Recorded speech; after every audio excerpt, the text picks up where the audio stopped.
সম্প্রতি নিজ বাড়িতে ঘাতকের দ্বারা আক্রান্ত হন বলিউড তারকা Saif Ali Khan.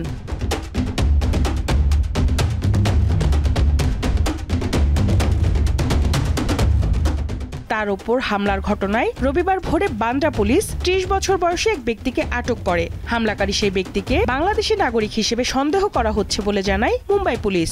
There are some seizures which indicate that he is a Bangladeshi national. হামলাকারী ব্যক্তির কাছ থেকে জব্দ করা সামগ্রীর ভিত্তিতে পুলিশ এই সিদ্ধান্তে পৌঁছেছে বলেও জানায়।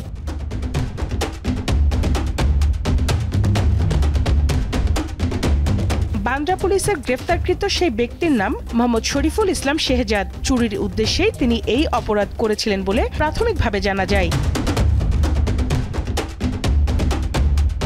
রবিবার শেহজাদকে আদালতে হাজির করা হবে। তার ক্ষেত্রে ভারতীয় আইনের যে বিধি রয়েছে তা প্রয়োগ করা হয়েছে বলে জানান বান্দ্রার DCP Dikshit Gedam.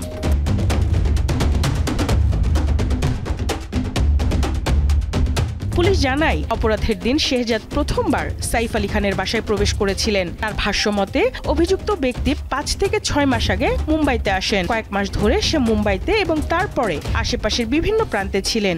This is his first time entrance at that residence.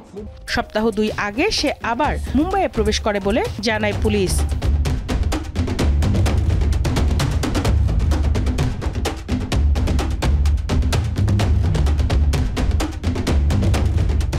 হামলাকারী ব্যক্তি একটি হাউসকিপিং এজেন্সিতে কাজ করতেন বলেও দাবি পুলিশের।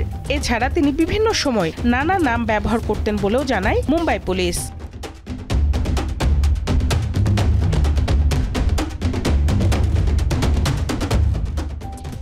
সঞ্জিদা প্লাবনী, দীপ্ত সংবাদ, ঢাকা।